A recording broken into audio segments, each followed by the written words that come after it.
Well, good morning, folks. Mark McIntire here, a candidate for Carpinteria City Council. Well, you ask yourself, where does it all end? It ends right here. I'm about to cast my vote. There are expected to be 217,000 people who are going to vote in this election. 153,000 of the 218,000 have already voted in the county of Santa Barbara. Have you voted yet? Have you made your mind known yet?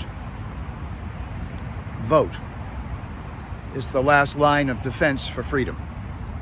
1, 2, 3. Done.